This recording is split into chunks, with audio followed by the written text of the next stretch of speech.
Olá pessoal, sejam bem-vindos à Oficina Lorand e hoje a gente vai falar um pouquinho sobre afinação de motores, que eu assim considero a parte mais, que dá mais assim, o prazer em dirigir um carro clássico, né, um carro antigo, é a mecânica tá assim perfeita, né? Então, porque com a mecânica perfeita, eu já falei isso em outros vídeos, você se sente animado em trabalhar no resto, né? Então a gente vê muito hoje carro assim espetacular, maravilhoso, de pintura, tapeçaria, cromado, vai dirigir aquele carro quadrado, falhando, ruim. Então, eu assim dou muito valor para isso, tá? Porque você pega um gosto pelo carro. Então, hoje a gente vai falar um pouco disso, tá? Então, como diagnosticar aquele motor quadrado, aquele motor falhando. Então, a gente tem, mesmo nos carros mais antigos, a gente vai ter o carro carburado e o carro com injeção, tá? Como exemplo dessa F1000 aqui, tá? Então, aquelas injeções mais antigas, né? Que são as injeções, assim, mais, de certa forma, mais problemáticas, porque elas são mais velhas e tudo mais. Nos carros carburados, o diagnóstico, de certa forma, é mais simples, porque um carro falhando cilindro, por exemplo, você já sabe que você vai no sistema de distribuição, né? Ignição, tá? Bobina, vela, pode ser válvulas também, a gente vai falar um pouco disso. E o carburador, ele vai ter aquela marcha lenta ruim e tudo mais, mas assim, não vai proporcionar, não vai deixar o motor falhando cilindro, como no caso da injeção. Da injeção você vai ter toda essa parte de diagnóstico de injeção, de ignição, além dos bicos injetores. Então você tem uma coisa a mais para você diagnosticar, tá?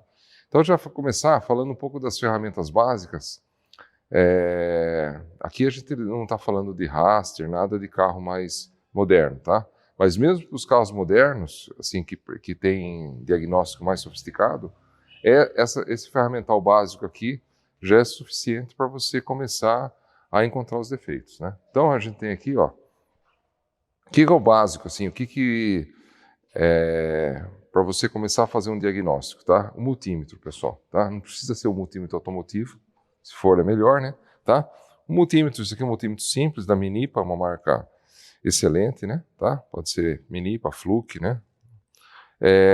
Depois a gente tem aqui, isso seria assim, eu acho que é a primeira ferramenta para você conseguir fazer um diagnóstico preciso. Por quê? Você vai conseguir pegar tensão, vai conseguir pegar resistência, né? Eu comprei uma pinça dessa aqui também, isso aqui tem no Mercado Livre para você pegar no sensor, tá vendo? Você consegue pegar nos sensores, né? Depois você vai ter um calibre, né?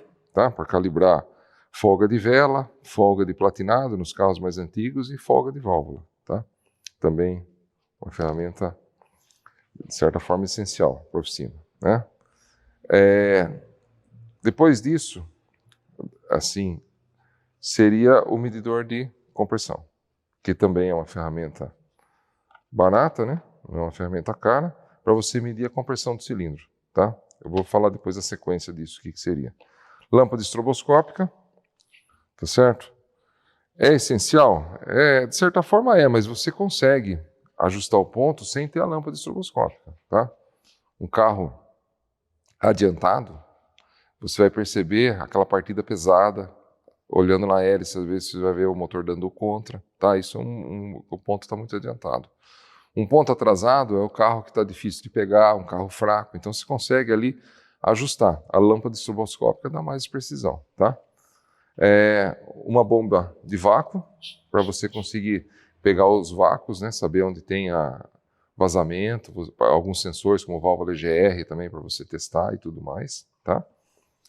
E depois disso, daí já é muito mais dispendioso, mas assim, eu achei um equipamento fantástico, né?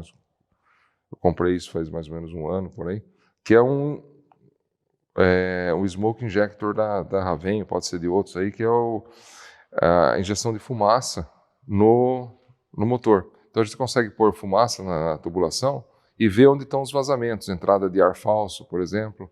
Consegue pôr no escape e ver onde tem vazamento no escape, até em tanque de combustível e tudo mais, tá? Então carros que têm muito sistema de vácuo, como as Mercedes, por exemplo, né? Alguns carros americanos que têm todo o sistema de vácuo da parte de ar-condicionado, isso aqui é fantástico. Você consegue detectar o problema muito mais rapidamente, assim, de forma precisa, tá? Mas isso não é uma coisa que vocês podem, assim, deixar para um pouco mais para frente, tá bom? Então, pessoal, vamos falar um pouco agora do diagnóstico realmente, né? Como que a gente faz Cada um tem uma sequência, né? Tá certo? Mas assim, um protocolo, de certa forma simples, né? Tudo isso daqui, assim, vocês têm que pensar, é trabalhoso, né? Não é coisa que você vai fazer, vou pegar e fazer em 1 hora, 2 horas. Não é, tá? É uma coisa trabalhosa. Então, o que a gente começa primeiro, pessoal? Vamos testar a compressão dos cilindros. Então, vamos ver se esse motor, o cabeçote dele está legal, se ele tem compressão, tá? Primeira coisa é isso, porque o motor precisa de 3 coisas: ar, combustível e compressão, tá? Ar, combustível, compressão, né? E daí a ignição, tá certo? Então são 4 aqui, tá? É que a gente fala ar, combustível, a gente fala uma coisa só. Então são 4 coisas: ar, o combustível, a compressão e a ignição para o motor funcionar, tá certo? Então essas 4 coisas que a gente vai ter que avaliar, né? O ar não, porque o ar, na verdade, é aspirado. Bom, então primeira coisa, vamos fazer um teste de compressão, usando um equipamento desse aqui, tá? Então a gente vai fazer o teste de compressão, vai verificar, na verdade, cada carro tem a sua, qual é o seu valor de compressão, né? Normalmente aqui, ó, trabalhando em torno do 100 PSI, tá? 100 libras, né? Tá certo? Por polegada quadrada, que é uma compressão legal. E se a compressão estiver ruim? Se a compressão estiver ruim, 2 cilindros com compressão muito baixa e tal, não adianta prosseguir. Tem que remover o cabeçote, tá? A primeira coisa é ver o cabeçote. Depois precisa ver se o carro está queimando óleo e tudo mais. Talvez tenha que fazer um trabalho muito mais profundo. Ou seja, se tiver problema na compressão baixa, não adianta ir para os outros caminhos, que o carro vai continuar falhando, não vai ficar legal, tá certo? Bom, então esse é o primeiro passo, né? Então tirou as velas, fez a compressão. Tá, segundo passo, né? A gente pode ir para o sistema de ignição. Então, normalmente, você pegou o carro faz tempo que está com você e tudo mais, né? Então, a gente já vai para a troca das velas, certo? Então, põe velas novas. Os cabos, tá? Então, aqui, ó, tem o sistema de distribuição, né? Lá tem as velas. Nesse daqui, a gente trocou os cabos e trocamos as velas, tá? Os cabos, dá para a gente medir a resistência, tá certo? Então, dá para pegar o multímetro e medir a resistência, tá? Quanto menor a resistência, né, caso resistivo dá um pouco mais, então o cabo dá para a gente medir antes de trocar. As velas, pessoal, é melhor colocar a vela nova, tá? Porque não é tão caro assim, então Daí vai lá, mede, na verdade, a calibração, né? Usa o calibre, tá? Cada carro tem o seu, é em torno de 0,7 a 0,9, o pessoal usa até uma folha de serra, tá? Então, você vai pegar aqui o calibre, fazer a calibração da vela, colocar a vela lá, tá? Bom, então a gente viu compressão, foi para ignição. Então, a ignição, tá? Daí vai olhar, na verdade, como que está o rotor. Se for platinado, troca o platinado, tá certo? Então, viu tudo o sistema de ignição. Dá, inclusive, para a gente fazer os testes, tá?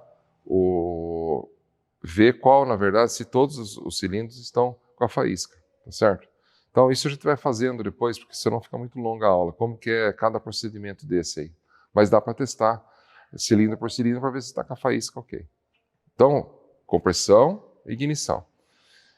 Feito isso, num carro carburado, tá? Se você já conseguiu, você vai já detectar se o carro está falhando cilindro, você já vai detectar na ignição e vai conseguir corrigir.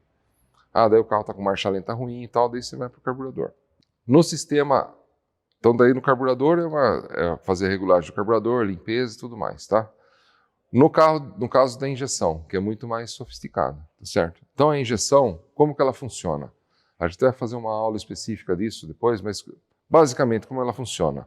Ela mede a rotação, ela mede a quantidade, a massa de ar que está lá dentro, ou a pressão, para colocar a quantidade de combustível. Alguns carros não têm sonda lambda, como esse daqui, tá? Os carros que têm sonda lambda, ele coloca a quantidade de combustível, tá? O motor funciona, ele vai medir lá a saída para ver se tem mais ou menos oxigênio e corrige a entrada. A gente chama isso de close loop, que são as injeções mais modernas. Os antigos, como que funcionam? Eles não têm a sonda lambda, então ele já tem o mapa dele pronto lá. Então, a RPM tal, posição de borboleta tal, tá? O ar tá tal, a relação ar-combustível vai ser 14:1, vai ser 13:1, vai ser 12:1, vai ser 15:1. Então, isso tá tem um mapa dele pronto e não varia, tá? É um sistema mais obsoleto, mais antigo. do que o sistema com a sonda lambda. Esse sistema que não tem sonda lambda não dá para trabalhar com catalisador, tá? Porque o catalisador ele tem que trabalhar numa frequência aí de 10% de mais ou menos mistura. Então, 10% pobre ou 10% rica, tá? Bom, então, para o sistema de injeção, então o que eu tenho que verificar? O que eu faço, pessoal? Primeira coisa, eu tiro os bicos e faço uma limpeza de bico, tá? Vejo como estão os bicos injetores e tal. Tá perfeito? Beleza. Fez a limpeza, trocou as peneirinhas, troca as borrachas, instala de novo. E daí eu vou para os sensores, né? Que nem aqui, por exemplo, esse carro aqui, tá? Então esse carro aqui ele tem sensor de temperatura, tá? Da água, sensor de temperatura do ar. Então a temperatura da água é para ele ver, na verdade, se o carro está frio, está quente, para trabalhar no sensor aqui, sensor da... tipo o afogador, né? Tá? Esse sensor aqui, na verdade, sensor não, esse é um atuador. Ele acelera ou desacelera o carro. Então, à medida que a temperatura vai subindo, ele vai desacelerando o carro. É um afogador automático, tá certo? Então, o sensor de temperatura é extremamente importante. E no sensor de temperatura, nesses sensores que a gente usa com o multímetro, esse tipo aqui, ó, pra você fazer a medição, tá? Eu tiro aqui, você consegue fazer a medição aqui, tá? Então, é legal de usar essas pinças, tá bom? Bom, fora isso, a gente tem o sensor, esse carro tem um sensor MAP, que ele mede, na verdade, a pressão, né, o vácuo aqui do coletor, tá vendo? E vai jogar para o módulo se o carro, em qual aceleração esse carro está. Então ele consegue pegar o sensor MAP, tem um sensor na borboleta aqui, tá? Que é um outro sensor que vai pegar, o sensor da borboleta ele vai dar a relação ar-combustível, tá certo? Daí vai ter o sensor de rotação lá no distribuidor, ok? E aqui a válvula EGR que recircula o gás de descarga por conta das emissões. Então isso é o básico da injeção, tá certo? E que a gente tem que, por isso que a gente precisa do multímetro para verificar todos esses sensores, né? Além do regulador da pressão de combustível também que você tem que avaliar. Então é isso, pessoal, um vídeo rápido aí, mais ou menos sobre a afinação e diagnóstico de motor, tá bom? E não esqueça aí de dar o joinha para nós aí para ajudar o canal.